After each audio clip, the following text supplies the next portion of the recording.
Good afternoon, and welcome back to the virtual VETS'20. Today is part 6 of our 16-part webinar series hosted by the National Veteran Small Business Coalition. I'm Earl Morgan, NVSCC Program Director. And to all our new attendees, thank you for joining us today. Again, we'd like to thank our 8 sponsors who made this webinar series possible.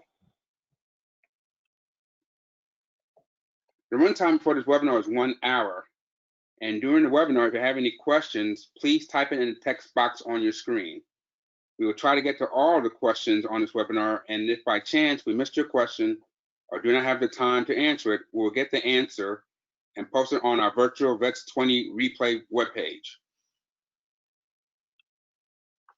Now I'd like to introduce our moderator, the Executive Director for the National Veteran Small Business Coalition, Mr. Scott Jensen. Scott, the floor is yours. Thank you, Earl. Appreciate again all your support in bringing us together today. Hello, everybody out there. It's great to be with you. For those of you who don't know me, I'm Scott Jensen, and this is my first time moderating the webinar series as I took over in August. But not to fear, the indomitable Scott Dennison is in the background here, also with us and listening, and it's great to have him on board. Today, we address a topic that's clearly to all of us has a lot of attention, and perhaps some trepidation, at least in the backs of our mind as we look at implementing the elements of this. And we have no better person than Mr. John Williams, who's a partner at Piero Mazza and a friend of MVSBC, he personally as well as the entire firm. So we're real blessed to have John with us today. For those of you who don't know John, he's an experienced legal advisor on government contractors, and focuses in a wide range of areas to include FAR compliance issues, applying for and maintaining compliance in the Small Business Administration's SDV/OSB programs, handling procurement-related disputes, bid protests. He counsels contractors on cure notice responses, contract terminations, adverse CPARS ratings, and the list goes on. He really helps contractors to establish and defend teaming, subcontract, joint venture, and mentor-protege relationships as well. On top of all that, today he's talking with us, as you all know, on the current cybersecurity landscape for federal contractors, and focusing on the DoD's upcoming cybersecurity maturity model certification, or as we all refer to it, the CMMC. So it's great to have John with his expertise here. And I'm going to turn the floor over to John so we can get started. John, thank you and welcome. And thanks for being with us today. Thank you so much, Scott. It's great to be here. Like you said, both I and my firm, Piero Mazza, we are big supporters of MVSBC, and welcome you into your new position, Scott, and congratulate the other Scott in a successful tenure. We really have enjoyed working with Scott Dennison for all these years. Just a powerhouse and a real big advocate for SDV/OSBs and VOSBs. And I know we're going to miss Scott a ton, but I think he's leaving the organization in great hands with you, Scott, and look forward to continuing to work with you all into the future. So with that, yeah, like you said, a lot of FAR compliance at work at our firm, and an increasing focus of compliance is on cybersecurity. And that led us to form a cybersecurity and data privacy practice group about a year ago. And you can flip to the next slide here, because we saw already, a year or 2 years ago, that there's already a growing focus on cybersecurity. So I just want to give a little bit of background or stage setting for you all here. A tremendous amount of money is estimated to be lost annually based on inadequacies in cybersecurity. So, when you have that kind of both financial but also national security concerns, then it makes a lot of sense, not surprising, that DoD in particular has been really focused on shoring up cybersecurity. So it's been in the works now for several years that they've been adding DFARS clauses, and they've made cybersecurity the fourth pillar of their acquisition process. You know, the bottom line is that they're just putting a lot more emphasis in their acquisition decision-making around cybersecurity. And so it's really, I think it's one of my themes for today's presentation, and whenever I talk about CMMC, is it's really not just a compliance issue. It's really a matter of competitive advantage. And if you're operating in the federal space, and particularly in the DoD space, you need to be making the necessary investments to maintain or at least not lose a competitive edge as the government continues to focus on cyber in its buying decisions. And I don't think this is going anywhere. You know, there's a couple FAR clauses on the screen here, well, one FAR and one DFARS. These are already probably in most of your contracts. The FAR clause 52204-21, that's basic cyber safeguards. And then the DFARS 252-204-7012, those are more extensive cyber requirements. They are going to apply to DoD contractors, and they're going to be in most DoD contracts at this point. So if you're a current DoD contractor, chances are you probably already have this 7012 clause in your contract. If you don't do work with the DoD, then you wouldn't have that clause, but at a minimum, you're very likely to have this basic cyber safeguards clause. So why am I bringing that up if this is a CMMC presentation? The point is, and as we're going to talk about, CMMC is coming. It's not here yet, but we need to start taking steps to prepare for it. But even before we get to CMMC, there are already cybersecurity requirements in most government contracts.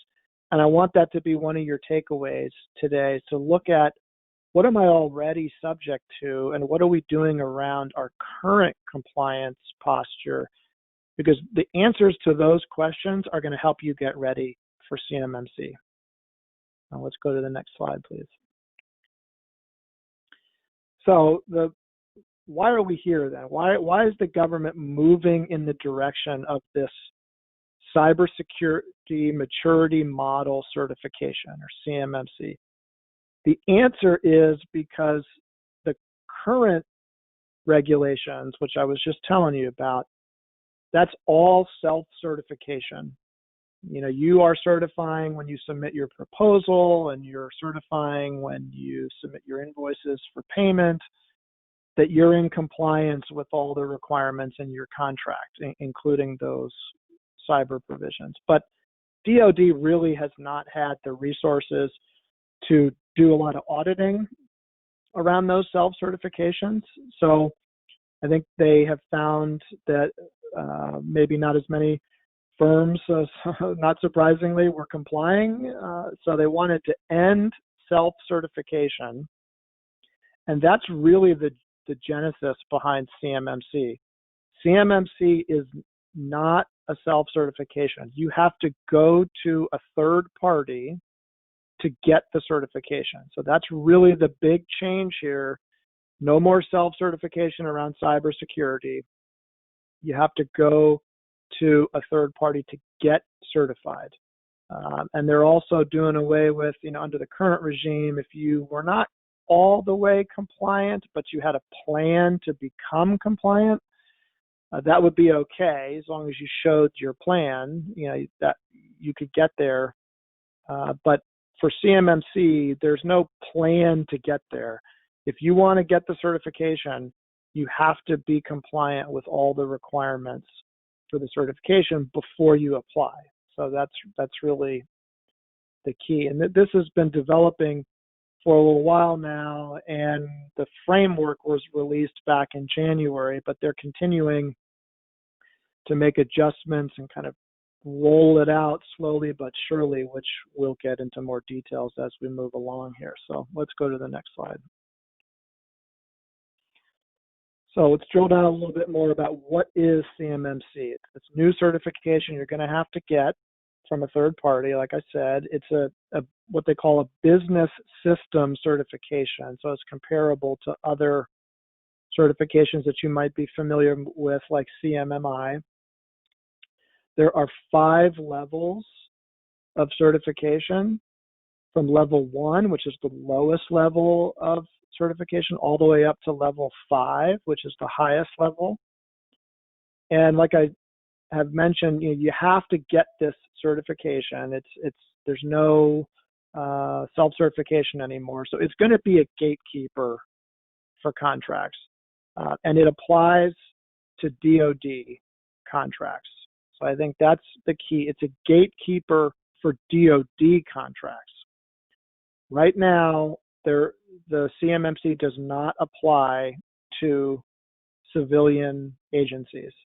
Although there's a lot of chatter that the other agencies are watching to see how this unfolds, and that if it goes well for DoD, that there's a good chance it'll be expanded to cover civilian agencies. There's no official plan to do that I'm aware of, but I've heard a lot of commentary, and I think that's a reasonable assumption that if it goes well for DoD, it'll be expanded. But for right now, if you don't do any work with DoD, then you will not need CMMC. But if you do any work for DoD, you're going to need it. And it doesn't matter if you're doing a janitorial services contract or you're doing a high-tech computer programming contract. CMMC eventually is going to be required for all DoD contractors. And also, it doesn't matter if you're a large business or a small business, you're going to need it. Now, the question is going to be, what level do you need? And we're going to keep drilling down on that. It's not a one-size-fits-all approach. So the small janitorial services contract might not need the same level of CMMC that a larger firm doing, complex IT work on a missile system is going to need. But I think there's a common misconception that CMMC is only for companies that do IT work, or it's only for companies that are working with classified information. That's not correct. It's going to be required for all DoD contractors. So really the question to ask is, do I do any work with the DoD, or do I want to do any work with the DoD? And if the answer is yes, then you should be paying attention to CMMC. There's an acronym here on the screen that you might not be familiar with, CUI. That stands for Controlled Unclassified Information. I'll drill down for you a little bit on what CUI is as we move later into the slides, but this is another common misconception similar to what I just said, that some people think, well, if I don't have CUI, if I have no controlled unclassified information in my IT system, then I don't need CMMC. And that's not true. You're going to need CMMC regardless. Again, it's just going to, whether you have CUI in your system, it's going to impact what level you need, but you're going to need CMMC if you do work with the DoD. So that's why we say the bottom line is, it's not a question of if you're going to need it. It's a matter of what level you're going to need and when you need it, if you are working in the DoD supply chain or you're working directly with DoD. All right, let's go to the next slide. So what is DoD sensitive information? And this is important to have at least a basic understanding of as you're starting to figure out, what level do I need? Because the level that you're going to need is going to depend on the type of information that is in your IT system. So when you receive information from the government, when they're emailing you documents or you're downloading files and they're being stored in your company's IT network, what type of information is that? Is it considered to be federal contract information, which, as you can see from the definition here, is pretty broad. And chances are most of the information you have at a minimum is going to qualify as FCI. Or is it controlled unclassified information, which requires a higher level of security posture because it's more sensitive information, and it's information that requires safeguarding or dissemination controls. But again, it's not classified. So right in the definition of CUI is unclassified. So we're not talking about classified information. You know, just because something may not be classified doesn't mean we don't have to worry about this stuff. In fact, because it's not classified, I think is a reason why we're worried about this, that the government, they're trying to shore up supply chain risk, and they're trying to prevent that where there is the weak link in the chain, you know, these access points in the supply chain that can be breached and get access to CUI and FCI. So that's really sort of the reasoning behind why there's such a focus on cybersecurity, even for information that is not classified. Okay, let's go to the next slide. A little bit more on CUI to help maybe make it a little more real world for you. So CUI really should be labeled as CUI, you know, that it should be right on the document, controlled unclassified information. The government should mark it. So I say should, you know, there really shouldn't be a mystery about whether something is CUI. You shouldn't have to guess, do I have CUI in my IT network or not?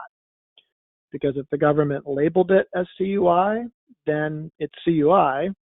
And if they didn't label it, well, they should have, but you don't want to necessarily assume that just because the government didn't label it, then it's not CUI. Because in my experience, and I've heard others back this up, the government is not using the CUI label uniformly and as often as they probably should be. It's still kind of taking shape, you know, I guess in government terms anyway, still relatively new. So I think you could certainly expect to run into cases where you have been given what would be considered CUI, but it wasn't labeled as CUI. So you can talk with your contracting officer. The DFARS that are in your contract indicate that the CO is supposed to help you. If that's not clear, they're supposed to tell you if you have CUI or not. Now, you know, whenever we're talking about a situation where you can ask the contracting officer something, we definitely want to think about, you know, the type of question we're asking. Are we sure we want to ask because of the answer we might get? But so, you know, that's the kind of thing where you might want to ask a leading question or a question where you're presuming the answer. You don't necessarily want to just toss up a softball with, because you might get an answer you don't like if you don't think the information actually is CUI. But asking the CO is something that you can and oftentimes should do if you're not sure. There is something on the web called the CUI registry, and I have links at the end of the slides, which I'm sure NVSBC is going to give out. The last couple of pages of the slides are links for things that I'm talking about during the presentation, like the CMMC framework is linked and the CUI registry is linked. When you go to the CUI registry, you can get an idea of what types of information are generally considered to be CUI. So, like, not surprisingly, probably privacy information, like I've got here on the list, and research and engineering data and drawings and other things like that. So I definitely encourage you to check out the CUI registry. Let's go to the next slide. So this is just a graphic that the CMMC framework contains, giving you a high-level overview of the 5 different levels of CMMC. So you can see starting at the very basic cyber hygiene at level 1, all the way up to level 5, which is real advanced cybersecurity practices. Let's now drill down onto the different levels in the next slide, please. So I'm just going to quickly run through an overview of each of the different levels of CMMC, and then I'm going to talk a little more real world or practical about, which level are you likely going to need and how do you get there. But just so that you all have a general understanding of the 5 different levels. This level 1, again, this is the basics. It's designed to be easily attainable for small businesses. So I think this is the level where they really had small businesses in mind. And as we get into it, I think you can see that level 1, I mean, you might already be there for most of the stuff that is required. There's 17 security practices that you need to be employing to be level 1.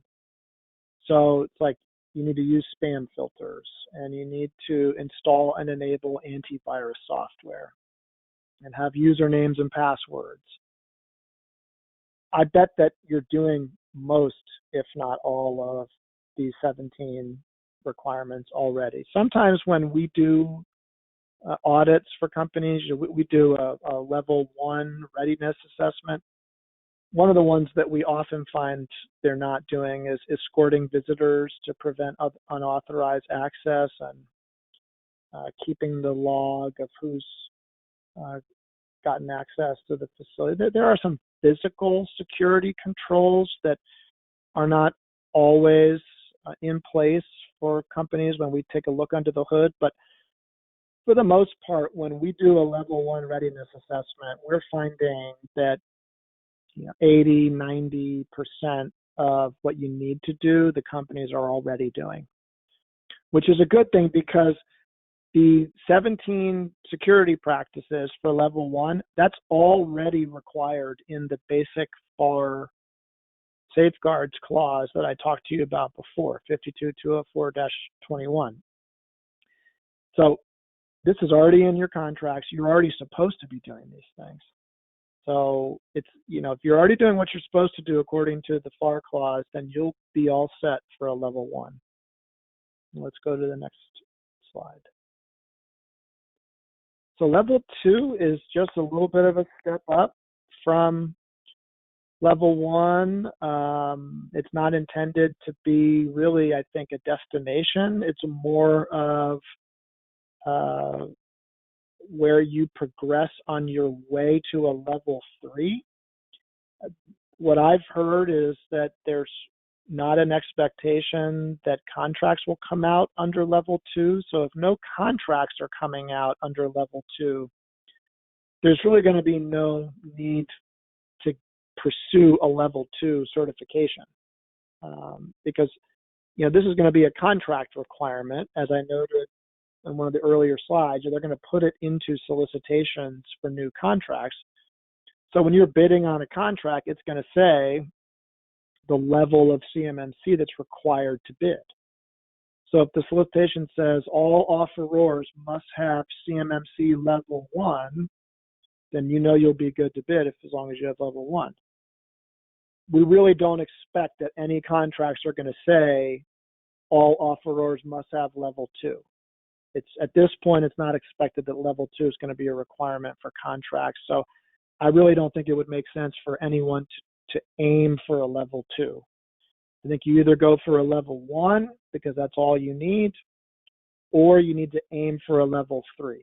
And let's go to the next slide to talk a little bit about level 3. So this will probably be the requirement for most DoD prime contracts, level 3, because the level 3 tracks pretty closely with that DFARS clause that I mentioned before, the 7012 clause.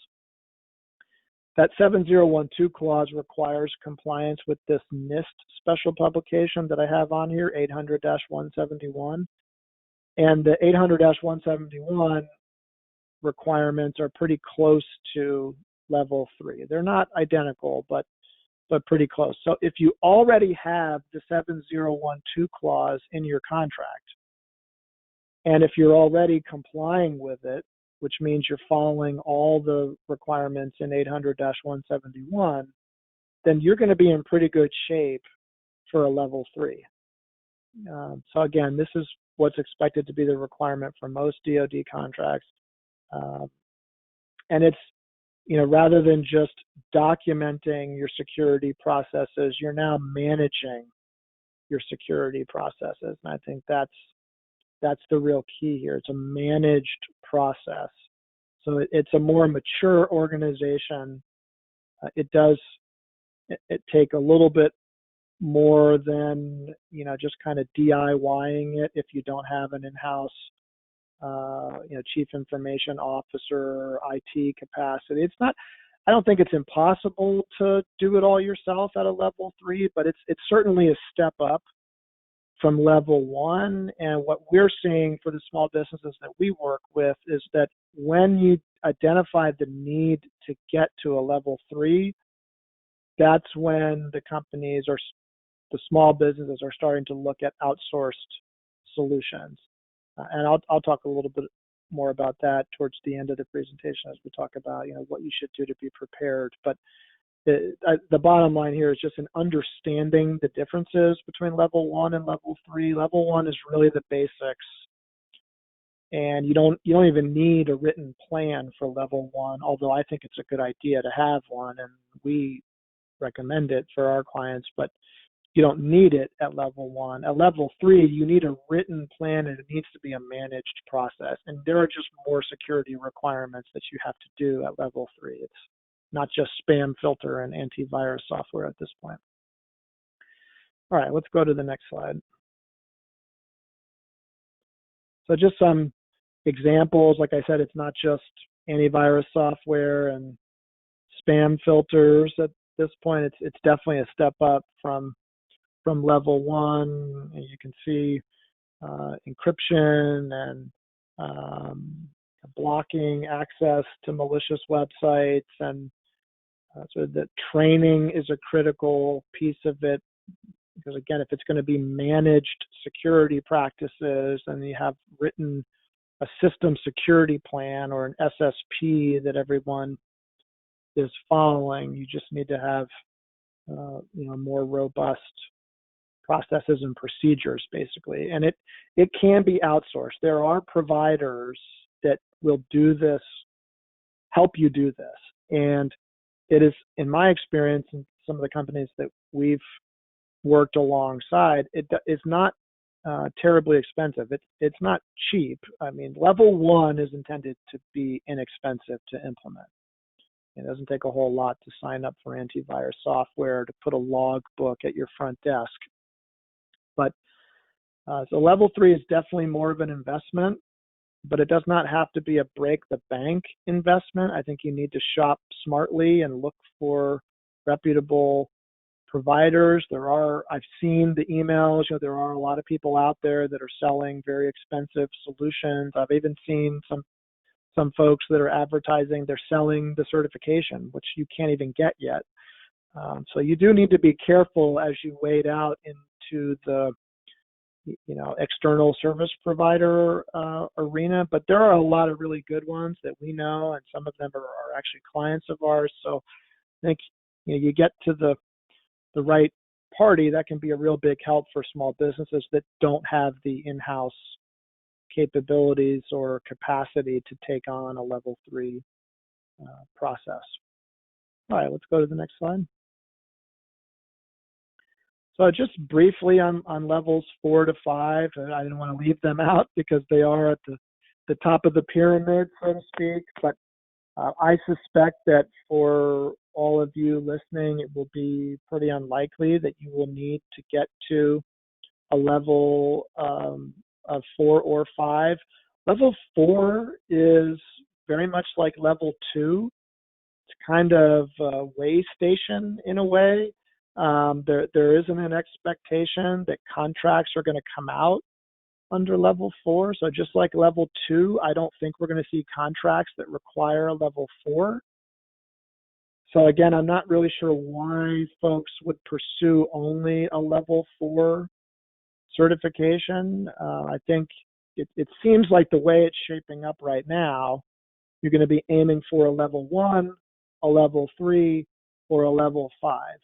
And I think it's going to be very, very few small businesses that are going to have to get to a level 5. I think really for most of us, it's going to be, is level 1 good enough? And if level 1 isn't good enough, then you'll be at level 3, but not any higher. Okay, let's go to the next slide. So let's now talk about some of the logistics here. So I've started us off with sort of an overview. I hope everybody that isn't familiar with CMMC now has a general idea of what it is and why we're doing it and the different levels. So when are you going to need it and how are you going to get it? That's probably everybody's primary questions at this point. So they're taking this crawl, walk, run approach in rolling it out, which I love that phrase. And I have to say that it's probably more on the crawl side at this point, although that's not certainly not their fault. I mean, they're working hard at it, and the COVID-19 has certainly, I think, whether they would say so or not, I think it's definitely impacted the timeline because earlier in the year when they put out the framework, the final framework for CMMC back at the end of January, we were expecting at that point that these third-party certifiers would be up and running by the summer. But we don't have third-party certifiers yet. And we were also expecting that the first handful of contracts, they were calling them Pathfinder programs, like their most critical DoD projects, were going to include CMMC requirements this year.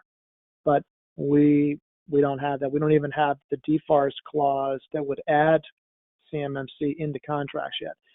So they're definitely running a little bit behind of previous schedules, and I think that's understandable, especially what's happening in the world the last several months. So the latest timeline that they've put out on their website is that the third-party certifiers are expected to be able to go get certified by the fall or winter of 2020. So let me back up a little bit on third-party certifiers. So like I said at the outset, this is a certification that you have to go get from someone. You have to be certified. Well, who's going to certify you? Great question. We don't know. There are no third-party certifiers yet. What they've done is they've set up what's called the accreditation body. And the accreditation body, their job is to come up with the standards that are going to be used to become a third-party certifier. So that's where they are in the process right now, is still determining how they're going to certify the certifiers, if that makes sense. And so first we've got to get through that piece before any company can apply to get CMMC, because we don't even know where to apply yet. So right now the plan is to have these third-party certifiers ready to be certified by the end of this year. So there'll be a process where these third-party certifiers get certified.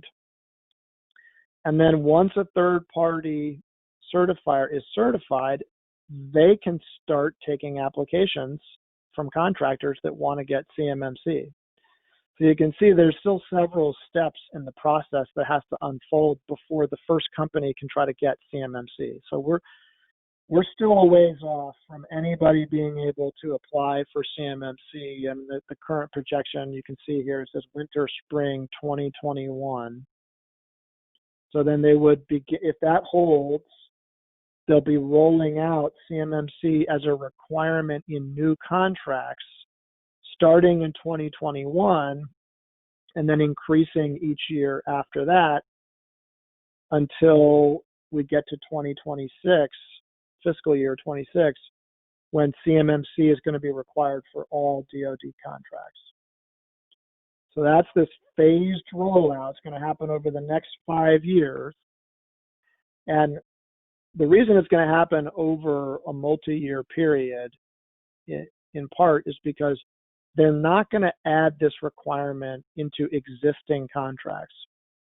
So if you just got a contract awarded last week and it runs for 5 years with the Air Force, let's say, they're not going to modify that contract to include CMMC. So the earliest that you would be required to have CMMC on that contract is 2025 when it goes out for recompete. So that they're going to be adding it to new contracts and recompetes of existing contracts over the next 5 years. So that's why it takes 5 years to kind of phase it in, because it just depends on, as old contracts roll off and new contracts come online, they'll add it in. So figuring out when you need CMMC is a big part of that, is looking at your programs and your contracts and understanding, you know, where are they in their life cycles. If you have a lot of contracts that were just awarded earlier this year or last year, the year before, chances are you're not going to need CMMC until a few years from now, unless you're bidding on brand new contracts, you know, possibly as early as next year. But it seems at this point like the real ramp up is going to happen in fiscal year 22, that they're going to get the certification process up and running end of this year, early next year. They're going to start to add in the first batch of contracts in 2020, the remainder of the 21 fiscal year, and then start to ramp it up in earnest by the next fiscal year. But again, it really depends on your particular contract. So you might need it sooner or you might need it later, depending on the contracts that you go after. And I've got the last bullet point here, just this recommendation that they've put out, that you should plan for CMMC at least 6 months before you need it. And I'm not exactly sure how they came up with 6 months, if they're anticipating that a start to finish certification process might take that long. I think it's probably more of a better safe than sorry, you know, plan as far in advance as you can kind of a thing. But it is a fair point that we don't, at this stage, we don't know anything about how long the certification process is going to take, you know, how well is it going to work? Are there going to be appeals because we're having a lot of, you know, bad decisions made depending on who your third-party certifier is? So it is a fair point, I think, to be planning in advance and preparing as far out as you can, because we know this is coming. I mean, that light at the end of the tunnel, it is the CMMC train. It just, how close it's going to get up on you, you know, really depends on your contracts and the programs and the prime contractors you work with. But we do know it's coming. Let's go to the next slide.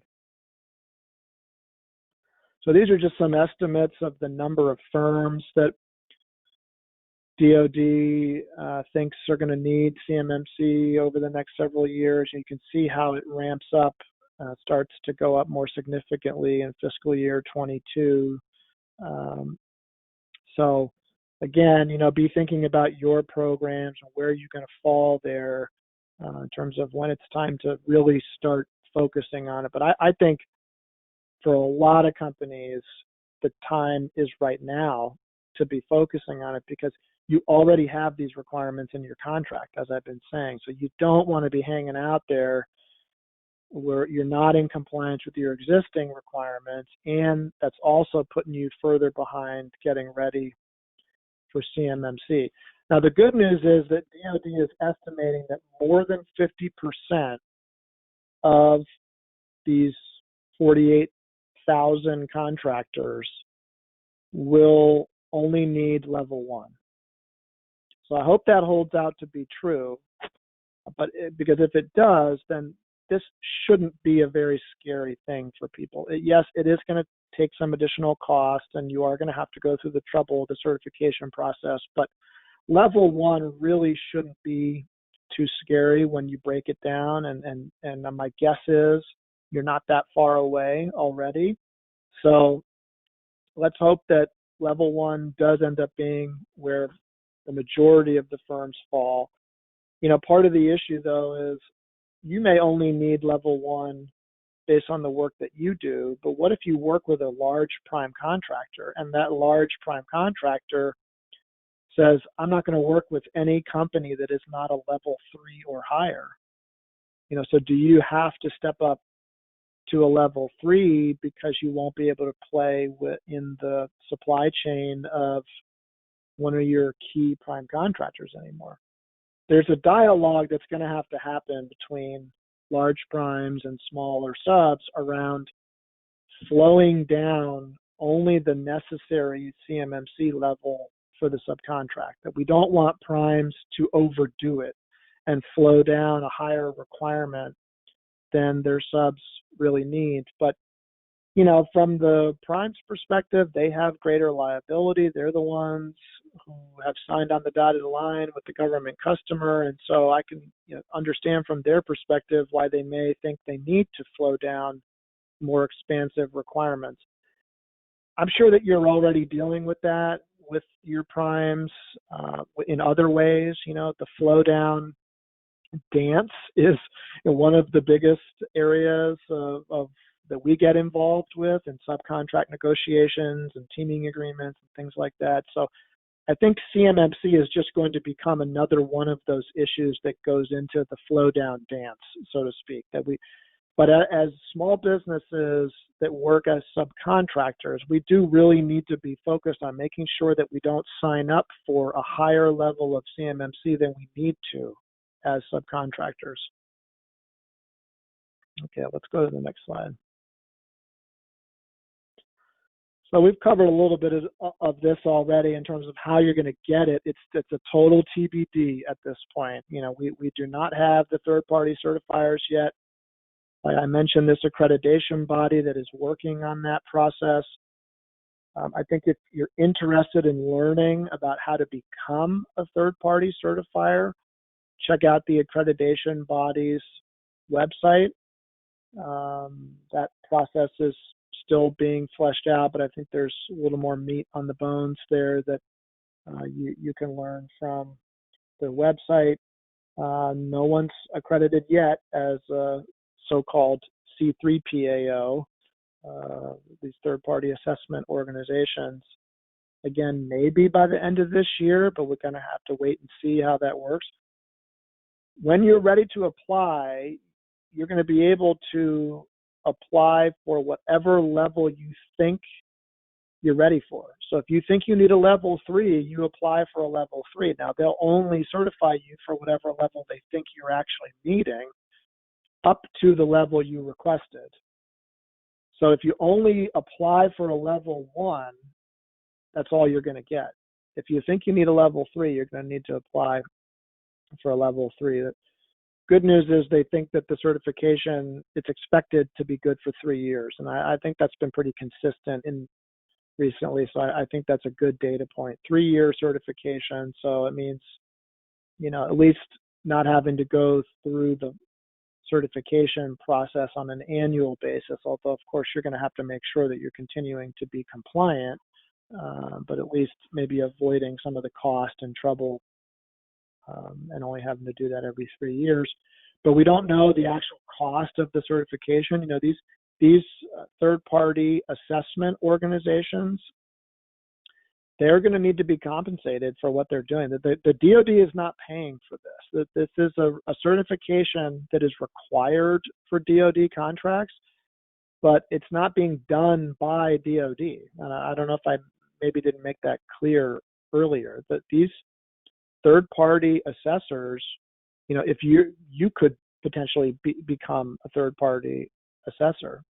And so obviously these companies are going to have costs and they're going to need to make money in order to be continuing to stay in business doing these certifications. So there's going to be a charge for the certifications. We just don't know what that is yet. I think it's expected to be only in the range of a few $1,000s for a level 1, potentially a fair amount higher than that for a level 3, which is more complicated, but we really don't know.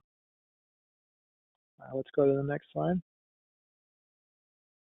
So what should you be doing at this point? I mean, this is probably your main question. So John just said, this thing is coming, it's a train, that light at the end of the tunnel is a train, but yet it might not arrive for me until 2025 or 2026. Well, it's probably going to come a lot sooner for everybody because it is something that the primes are going to start to require. As soon as they're subject to it, they're going to make you comply with it, right? And it's already in your contracts, like I've said.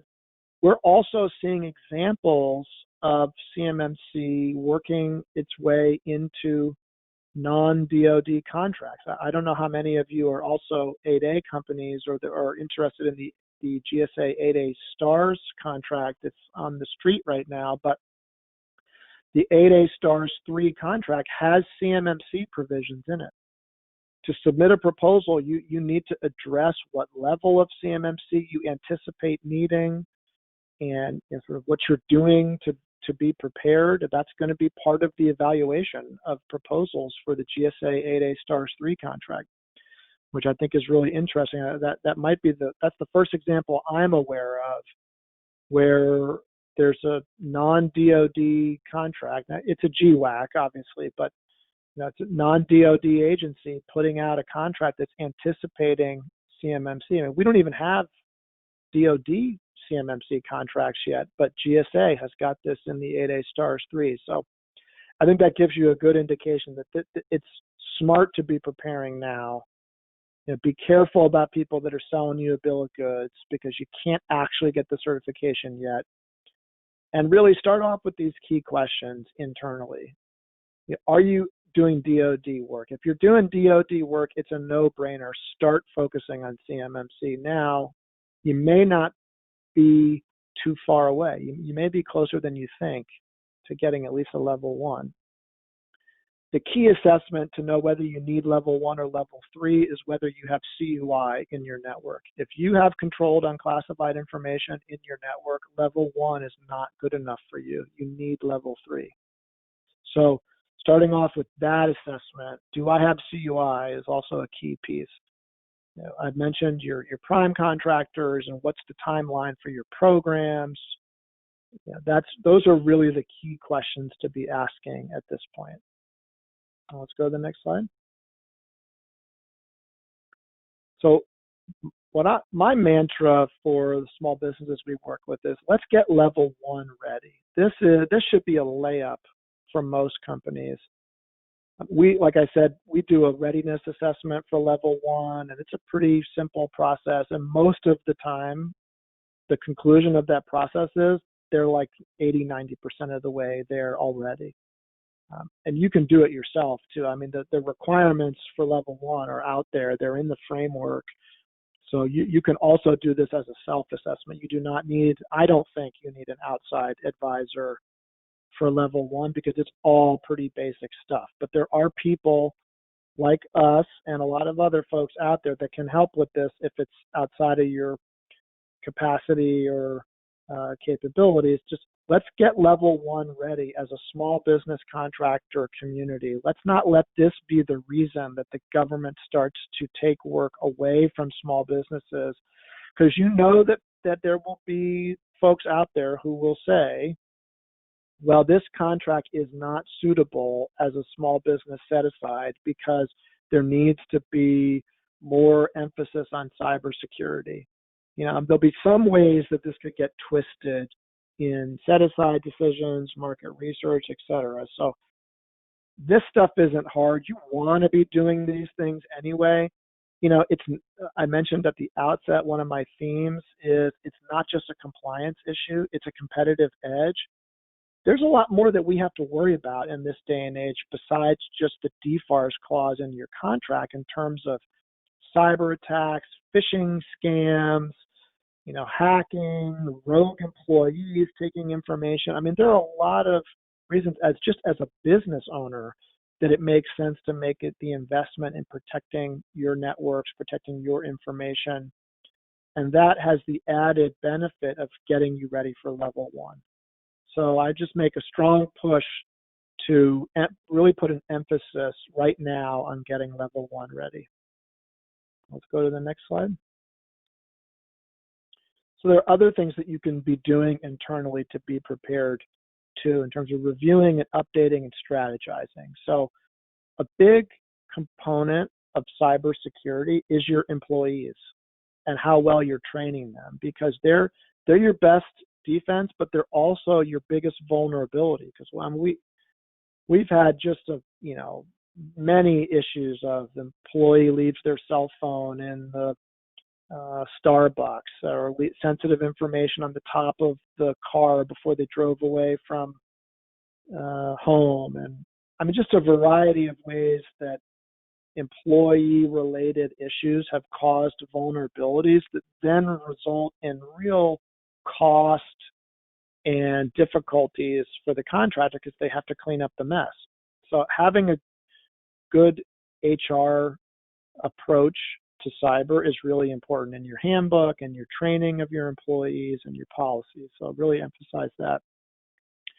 Your contracts are key too, and we've talked about flow down during this presentation. That's a really important piece. Or do you have the right risk shifting provisions in your teaming agreements and subcontracts and joint venture documents for CMMC and for cyber issues in general? I think there will be a growing focus on potential protests. There already have been some around the cyber requirements that exist right now, and I think that will happen more, at least in solicitation protests, once CMMC comes online. For those of you that are in the mentor-protege programs through SBA or DoD, I really encourage you to use those programs to seek assistance from your mentor to get cyber ready. Your mentor may be able to help you with the level 1 readiness assessment, or at least provide resources for you to go through it on your own and to get up to level 3 if you need to. Those are really excellent programs in a variety of ways, and I just make sure that your cybersecurity needs are on the table, so to speak, and see if your mentor can help you. And like I mentioned, the slides here, there are some other free resources which I've linked you to. And the last point is that I want you to think about cybersecurity insurance. I've had some small businesses come to me and say that they've had a prime contractor that says they won't work with them unless they have a cybersecurity insurance policy. And I'm not an insurance guru by any stretch, but what I understand is that oftentimes your general liability policy does not cover cyber issues. So you want to talk with your broker, see what your current coverage might entail, and then look at possibly getting an additional policy to specifically address cyber issues. Let's go to the next slide. All right, so we're wrapping up here on this slide. The key takeaways, there are a lot of unknowns still, right? There are more questions than answers, particularly when we're talking about the logistics of it. When can I get it? Who do I get it from? How much is it going to cost? Unfortunately, we still don't have answers to a lot of those questions, although it is slowly but surely taking shape. But we do have answers to some of the key questions, like what does it require? What do you have to do to be level 1 or level 3? We have those answers. They're in the CMMC framework, which I have the link for you later in the presentation. So we don't need to wait in order to understand what it takes to get level 1 or level 3. We might need to wait to find out where to go to get it and how much it's going to cost. But I can promise you that your peer companies out there, some of them have been preparing for CMMC since this time last year, when they started releasing the early drafts of the CMMC framework. And then the CMMC framework was finalized in January. So the early adopters, they know what it's going to require. They're ready. They've been making the changes they need to make and implementing the practices that need to be implemented, so that on day one, when these third-party certifiers are open for business, they'll be able to get their application in. So you can prepare. It's not all off in the distance, even though there are questions that are unanswered. We can be getting ready now, and I encourage you to do that, especially at least for level one. Like I said, I really want us as a small business community to focus on making sure we are at least level one ready. It's critical for DoD, but it really is necessary for all government contractors. And if you need more than level one, you might need to go out of your organization for that. You might need an expert technical advisor to help you set up what you need to set up. And there are resources out there that are reputable and also maybe more cost effective than you realize.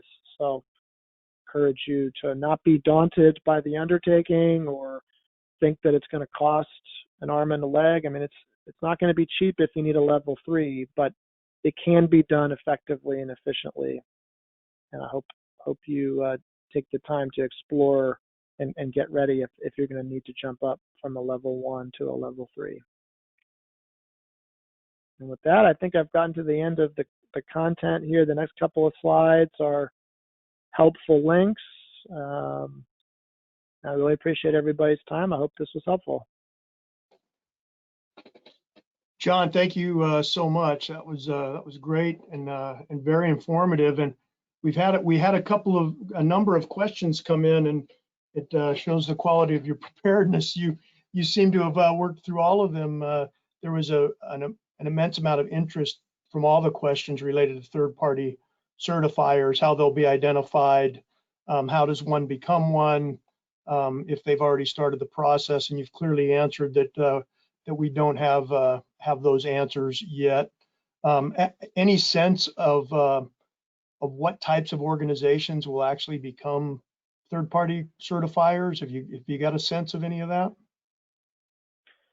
Well, I think if you go to the accreditation board website down there, actually at the bottom of the slide that's on the screen right now, you can get a sense of what it's going to take to become a third-party certifier. I mean, candidly, none of our clients are pursuing being third parties, or at least they have not asked us for help in doing that. So I am not as familiar with the specifics of what it'll take to become a third-party certifier, but they are fleshing out those requirements as we speak. And I think you can go to the accreditation body's website and get more information about how to do that if that's something you're interested in. Great, thanks. And we did have a question from the audience about a copy of the slides, and we will have the slides and presentation available tomorrow for everyone as well. I will see if Earl or Scott Dennison have any other questions from audience or anyone that may have reached out to them. Anything from your end, Scott? No, Scott, thanks. John, thanks so much for all the great information. Another great presentation. And don't be surprised if we don't ask you to come back at some period of time here. Happy to. No, you're welcome. Thank you so much for having me. Always great to be with NVSBC, and please don't hesitate to have me back if there's anything more I can help with. Well, thank you so much, John. Yeah, and thanks to all of those who joined us and participated today.